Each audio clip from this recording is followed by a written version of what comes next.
I'm Serena, and I want to welcome you to today's Forrester Reading Author Visit. We have been doing these for years, but each year we get a new group of authors, and it's always so very exciting. We are looking forward to thousands of kids watching this year. And just remember, if you can't watch today, you can watch up to June 30th.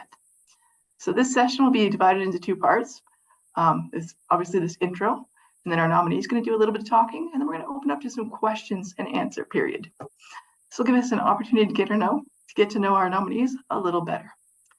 Just a reminder that voting is in April for all the awards, and in May we'll be hosting our 2024 digital and in-person award ceremonies.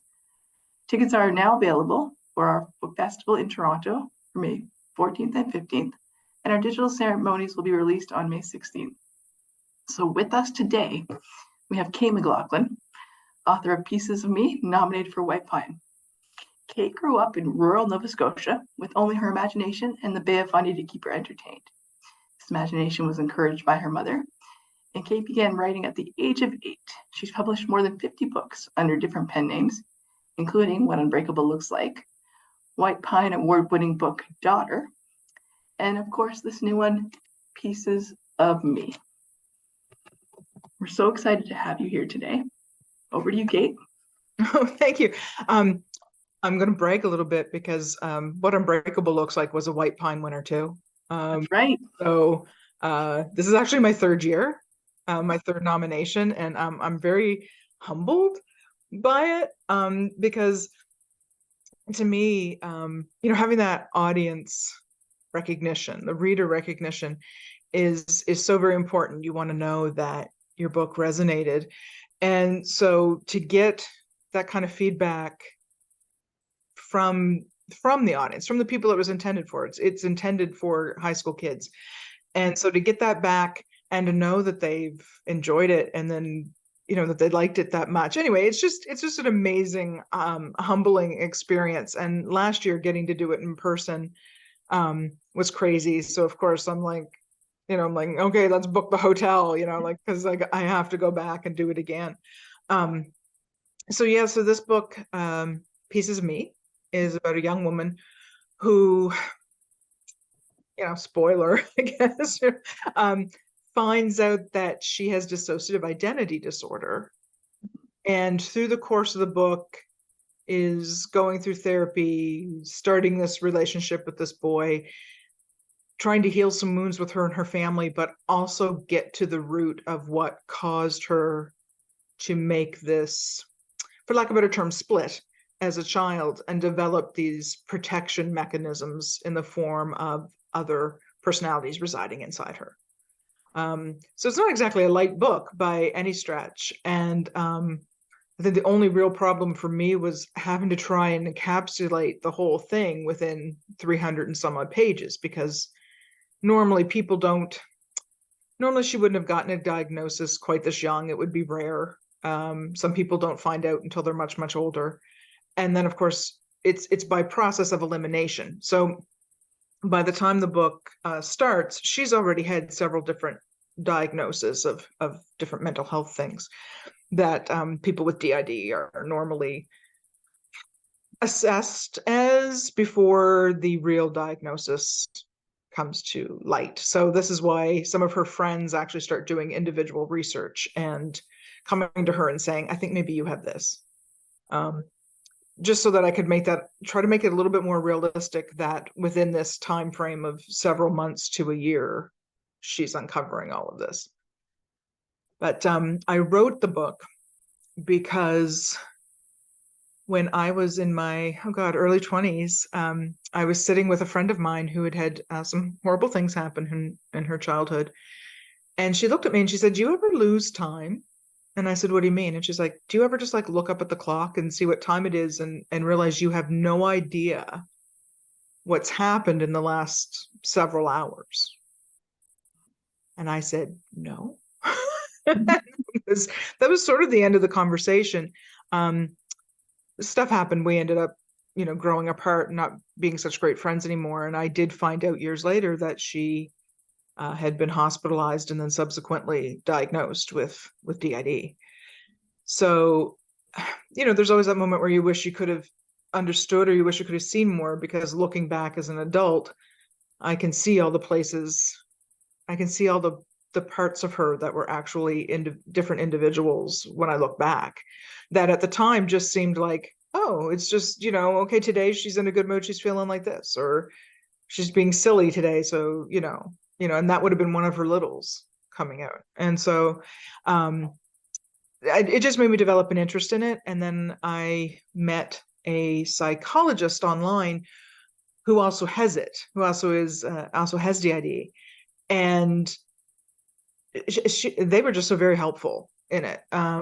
So now I've almost sort of stuck my toe in with the community, and I'm just kind of skirting along the fringe, because I'd really like to know more and be able to do more to raise awareness, because you get movies like Split, which are not, like these poor people, they get diagnosed, and then people are like, oh, you do have an evil killer in you? Do you have a monster? Do you have, and that's not the case. There's not been a lot of things that provide an accurate portrayal. And so I tried to be as accurate as I can be. And this psychologist that read the book and said, hey, like, this is the best thing about DID that I've read from somebody who doesn't have it. So I took that as a win. And I'll just keep going.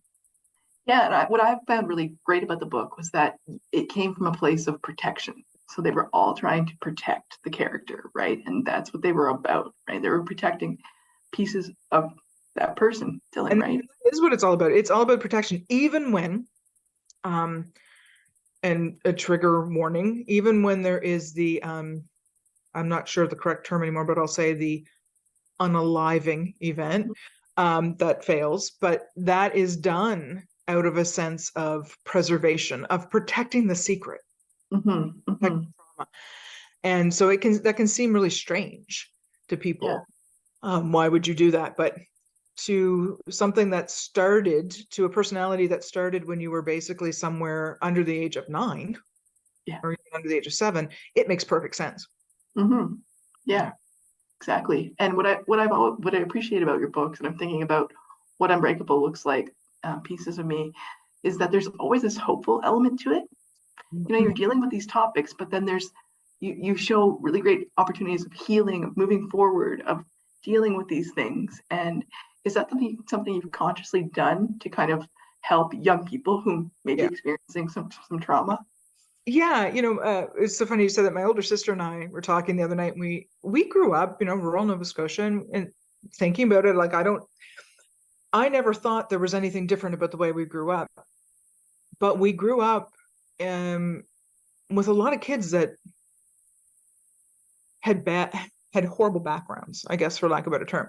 Like, when I was in high school, 2 of my best friends, one of them, her father tried to rob a bank with a toy gun, and the other one's mother had sent her and her 2 sisters and put them basically in slum housing because she didn't want to be a mother anymore, or she had this new guy or whatever. And that was just like normal. I mean, my father was a drunk and whatever. This was just life, and it didn't seem like anything weird until I got older, and then I made friends with people who, like, what? Oh, your parents are still together? No, your father never did this, and oh, okay, well, that's weird.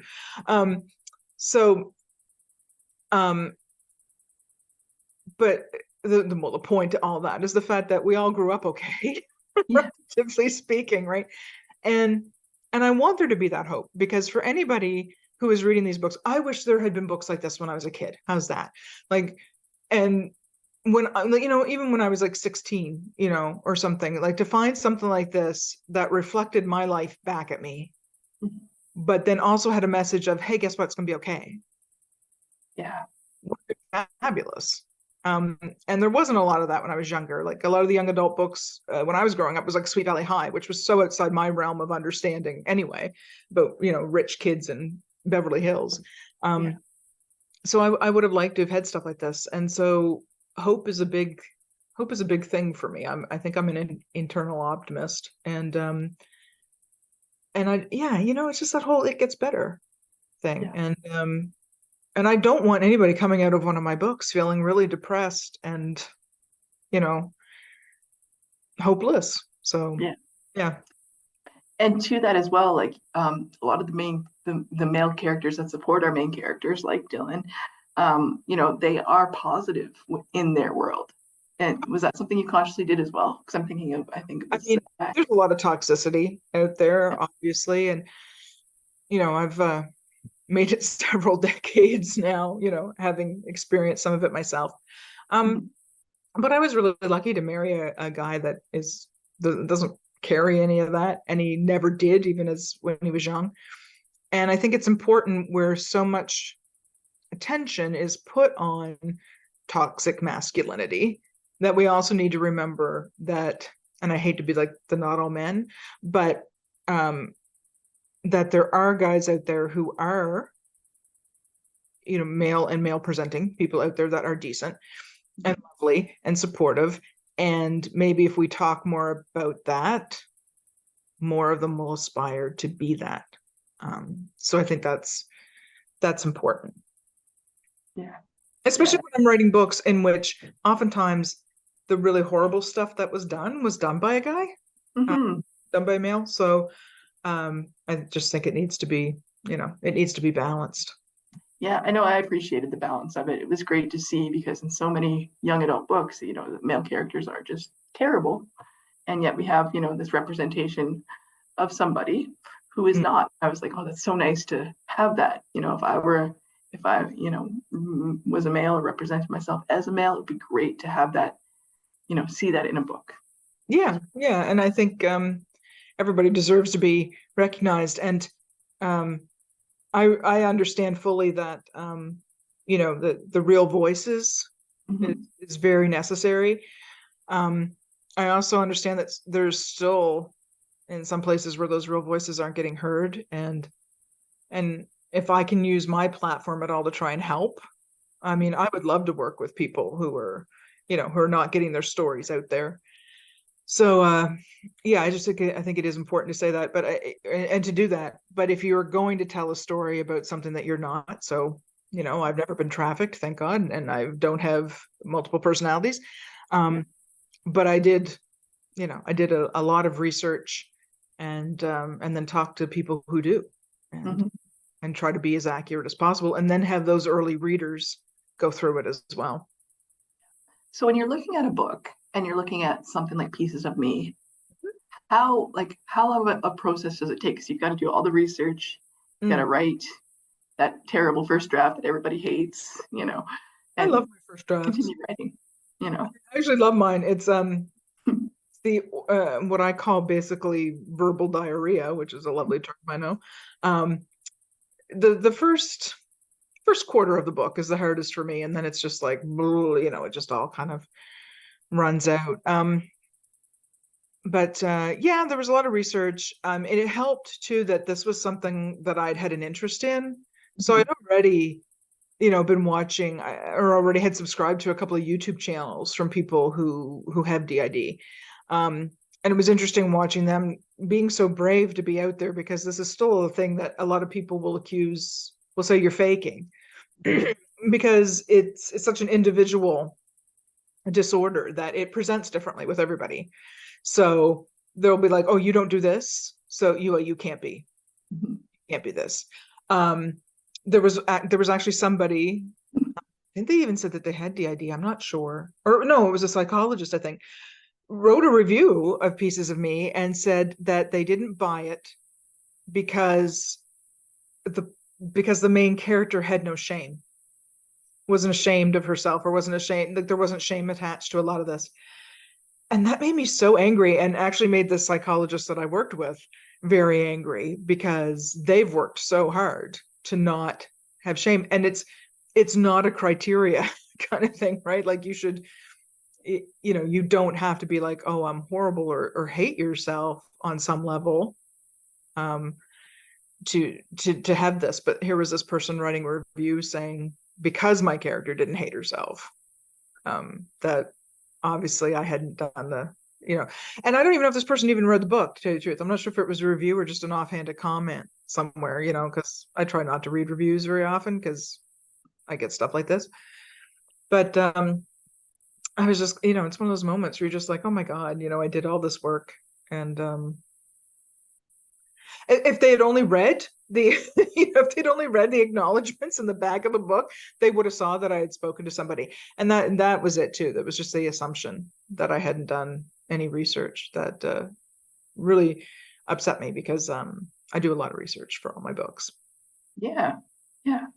And I can see, by doing that research, it really informs your writing, it informs where your characters end up, all that stuff. Right? Yeah, and I mean, you uncover a lot of stuff. Like these YouTube channels are awesome because these are people sharing their private and personal experiences, and so you get something from that you don't get from a textbook or from the what is it, the DSM-5 about these things. So that was really interesting to me. And I just, the more research you do, the more just you'll find these little grains of things that are all of a sudden or something like, oh yeah, I can work with that, or I'd love to put that in the book. Let's go there. So but the process of it, once I got going and had that background research, I mean, I'll just continue to research throughout the whole thing. But I have a pretty good idea of, where I'm going to start and where I'm going to end up. And then I just sort of race as fast as I can towards that. And then, because you can always fill in better, you can always go back. But I try not to get too hung up on going forward. Interesting. When you're writing, do you have a playlist? Do you have like music that inspires where you're at, or where, with all the characters, do they each have their own music? To have like, it was funny for Unbreakable, there was a lot of like Cardi B which is not stuff I normally listen to, but some of it was really cool. And then for Daughter, this is going to sound really weird, but for Daughter, I listened to a lot of grunge, like a lot of 90s music. And then it occurred to me that what I was listening to was the music that her father, the serial killer, would have listened to. It was like, oh, that's disturbing to me. So with Pieces of Me, I'm trying to think about what I was listening to. I think it was a lot of pop, to tell you the truth. A lot of but a lot of storytelling pop songs. So like, I mean, obviously the first thing that comes to mind is Taylor Swift, because she's such a storyteller. But I was trying to stick with a lot of female driven stuff, a lot of female music and stuff that was a little bit more present, a little bit more modern. And then with the keeping all the identities straight, what did you find? Like one day you would write this character or this identity, and another day you'd be like, okay, I'm gonna write for the Littles, for example. Yeah, it was just, I mean, I kind of would know going in what scene I was going to do that day, and so what voices needed to be heard. And it helps to have a little bit of an idea of what they're like. But some of them, like Alice, just completely surprised me and evolved on her own. I think it was, oh God, I'm trying. Sometimes I blank on stuff, which is horrible, but Scratch, was it Scratch, the evil one? Not evil, but the more misunderstood one. The evil one. It evolved very interestingly in my head as well, especially because I wanted to get that point across that they are a protector.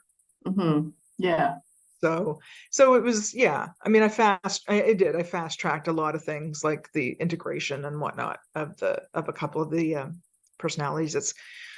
But like I said, I'm trying to tell a story in 300 and some odd pages. So sometimes I have to take a little liberties with a timeline. Still try and keep it as accurate as possible. So yeah, the voices were interesting, or the Littles and the other alters were very interesting, because I actually saw them looking differently as well in my head. So they really were their own characters. So when I have a scene where they're all kind of in her head with her, and she's seeing them, like, it wasn't just seeing multiple things of her. I was seeing all these different people. Yeah, interesting. And then like you've written the book, it's done, it's finished now. Do you have trouble leaving books behind once you're done? Or is it just like that's over, that door is shut? Yeah. Once I feel like it's done, then I'm good. I'm done. That doesn't mean I don't love them and I don't like to, revisit a little bit. I've written a couple of series in my life, And to do that, I really have to have a bit of an ensemble, or I have to have a character that needs that ongoing change, needs to, kind of keep going a little bit. Otherwise, if I feel like I've done what I needed to do with them, there's no point in going any further with it. Right. So that's why I have trouble writing series, because I'm like, well, what am I going to do with them now? Like, do I really want to make them suffer anymore? So yeah, but no, once it's done, it's kind of like done and dusted. It was like, thank you for, spending some time with me. Thanks for hanging out, and I'll see you later. And now what's been interesting is that I won a contest last fall with some script writing group, and Congratulations. we were originally going to adapt Daughter, but now Dennis Quaid has a show coming out about a girl who finds out her father's a serial killer, and we're like, oh, thanks, Dennis. So we're not sure what's going to happen there. So we're just looking at some of the other things that we could do, and then we started talking about Unbreakable. What Unbreakable looks like, which would be a very hard book to do. For anybody who's not familiar with it, it has to do with human trafficking. And but it's another one of those things that if you look at a lot of the media out there right now about trafficking, it's still misleading. Yeah. So the guy that I've been working with, he says to me, okay, so well, what's going to make your story different than all these other ones that are out there? And I'll bring it back to something you said, because I said it's got to do with the healing. It's got to do with the afterwards. It's not, it's not exploiting what happened to this character. And I said, and basically it's hope. Yeah. And which a lot of them, there's so much of it. It just makes me so angry. I read about one that was out the other day, and based on a true story, and it's a true story of a woman that I have talked to and I have so much respect for, that actually saved her daughter from being trafficked. And they had turned it into a Lifetime movie, and just what I was reading about it, it just sounded like they didn't get the point. It was like they didn't get the memo of what that story should have been about. And so I just want to try and maybe change that narrative a little bit, because I get, so maybe that's it. Maybe that's my thing. Maybe I write about people who are misrepresented in the media. That'll be my new thing. That'll be the new way you go. Yeah. Interesting. So any advice for our aspiring writers out there? Everybody always says read a lot. And I think that's true. I think you have to love story. But I think beyond reading a lot, I think you should watch a lot.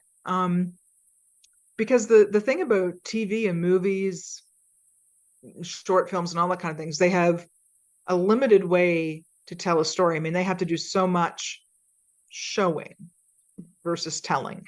And it's a great way to learn how to use your dialogue and body language to tell what your character is doing, rather than just say to your reader, this is how they're feeling. Mm-hmm. So I think that's good. Just immerse yourself in story. And when you are reading, if you're reading somebody you really enjoy, what is it about it that you enjoy? I think you need to keep track of that, and then also keep track of the stuff that you don't like. So I think keeping like everybody's doing reading journals now on YouTube or something. You're always seeing these people making these fancy books, but I think it's a good idea to keep one. Keep a story journal for stuff that you're reading and for stuff that you're watching, and what you like and what you don't like. And that way you build your own personal id list, which has sort of been called, but it's your own trope list, I guess, for lack of a better term. So, Right. if you like the whole, oh, they start off as friends, but then they become something more. Well, that's, the friends to lovers trope or something like that. Or if you like it that, oh, somebody's the villain, but then they become the ally, or that's the enemies to lovers trope. I mean, not necessarily lovers, I'm just throwing that out there, but there are a lot of different tropes that we like. The Cinderella story, that's a trope, rags to riches kind of thing, right?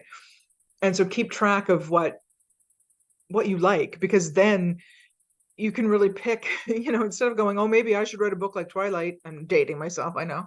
Or maybe I should write a book like Fourth Wing. And so maybe you should look at that list of things that you like and pick a couple of things from there and build your own book around that, because you will never regret writing something you love, but you will never, or very rarely ever, sell or have success with something you wrote because it was what you thought you should. Ooh, I like that. Yeah. That's good advice. Yeah. So don't try to be like anybody else. Just be you. Build your own voice and you'll do good. And oh my God, have fun with it. If it's not fun, don't bother doing it. That's it too. Yeah.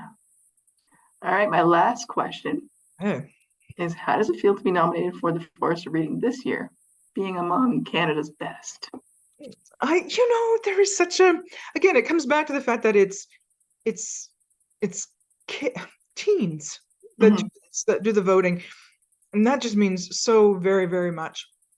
Like, it's such an incredible and humbling honor to have that. And then to add that it's home, because I've been living in the US for years now. But I'm not giving up my Canadian citizenship by any stretch. And so to be recognized on that level for my work is something that I just never really expected, because Canadians tend to be much more literary. So writing genre fiction sometimes is, I just wasn't, I just never expected to be recognized. And to then be so very recognized by my target audience has just been an absolute thrill. And not to go on about it, but last year to have that recognition a second time, like to even just be nominated, is amazing. And then to have been sitting there last year and had my name called, and then actually one of the kids that were on stage with us leaned forward, because I was just like, oh my God, this is crazy, and grinned at me and said, so you're gonna make it 3 next year, right? And I was like, and I never thought it would happen. And so then when I got the notification this year, I think I actually cried a little bit. I cried and I laughed because it seemed so surreal that it happened again. And this time it means even more to me, because my publisher dropped me. So I'm without publisher right now for these books that are actually winning awards, which is, there you go. There's the absurdity of the publishing industry right there, right? So if anybody's watching this and you're a publisher, I'm available.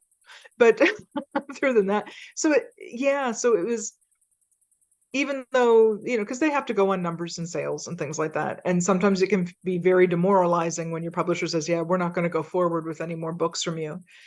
And so I already knew that when I got this call, and so then getting the email about this, it just made it so much easier to deal with being let go. But it was just a validation that was really, really needed and really awesome to get.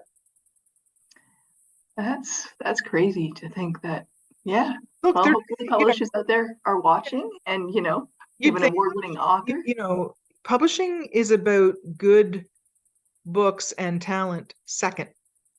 It's about numbers first. And it, really, because it's a business and they want to put out what they're going to make the most money off of.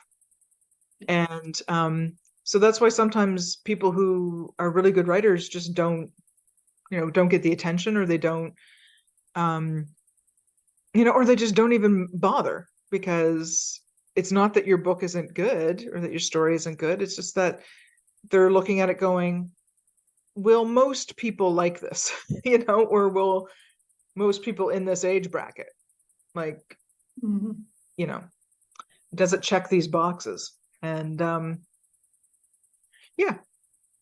Well, I think any publisher is going to be lucky to have you. So, it's not my first rodeo. I'll find something at some point. Or, now there's this wonderful thing, that everybody's doing, the self-publishing. Yeah. It's hard to get noticed when you're doing that, because then you have to be your own publicist, and I have no idea how to do that. But it's really nice knowing that I have the option. Yeah, that's true. That's another thing too. If a traditional publisher, if you really want to be a writer and a traditional publisher doesn't agree with you, well, you can hire an editor. You can hire somebody to do a cover, or you can do it all yourself and publish it. Yeah. All right, well, I think that's the last question we have today, but I have one more tiny question. All right. Does Canada still feel like home to you? Oh my God. Yes. Actually, my agent came to me recently and asked me if what I would think about writing an adult rom-com. Mm-hmm. And I said, sure, why not? I've never done one. I'll try it. And I immediately went, I'm setting it in Nova Scotia. Yes, On a film set in Nova Scotia. Because, they've been filming so much stuff there. they have been. And it has been so lovely to go back and have this character he's not American, he's Irish, but to have this character reflecting upon, seeing a Nova Scotian from an outsider's perspective. Because sometimes when I go home now, I notice things that I wouldn't have, that wouldn't have stood out to me when I lived there. And it's just been really great being able to kind of write a little love letter. Mm-hmm. I have something else that I want to do. I desperately want to write something about the Halifax explosion. And so that's on the back burner. And I have a couple other things that I want to set there that I just can't imagine putting anywhere else, because it's just, I don't know, such a unique place. But and then maybe I'll just work my way across the country. And from there, like maybe, because we lived in Ontario for a while too, and in Toronto, so I'm like, okay, maybe I'll start setting some stuff there too, and just have some fun with it. And yeah, and make Canadian culture a little bit more than hockey and Tim Hortons and saying, hey. Yeah, that's what I love about, the Forest of Reading and so many books that, we're able to read on these committees, is that, we get the opportunity to see books set in different locations. And Yeah. how that informs the writing is so cool, And that uniquely experienced, because, even though my books have been set here in the US, because my publisher also being, American and stuff, you still can't change the fact that I look at things from a very distinctive Canadian point of view. And one thing I have learned from living here is that even the most conservative Canadian, for the most part, like what used to be considered conservative, I guess, way of thought, is still pretty liberal. So, as a Canadian, people just kind of look at us and go, oh, you're those weirdos that think you should be able to do this and you should be able to do that and you should have this, and and I'm like, yeah, we are. Huh? I do think everybody should have that. Yeah. So it's been interesting, but yeah, no, I want to write more books about home. Yeah, we would love that. So please keep writing. Please keep doing what you do. And thank you so much for joining us today.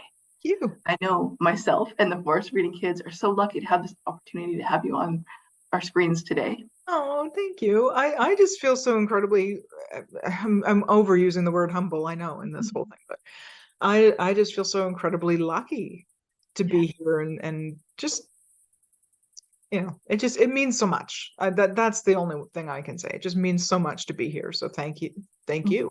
Thanks to everybody who decided I deserve to be here a third time. And for all those on the other side of the screen, don't forget to check out forestreading.com for all the activities, our schedule, and upcoming author visits. Everyone, please keep reading, and I'm sure we look forward to seeing you again.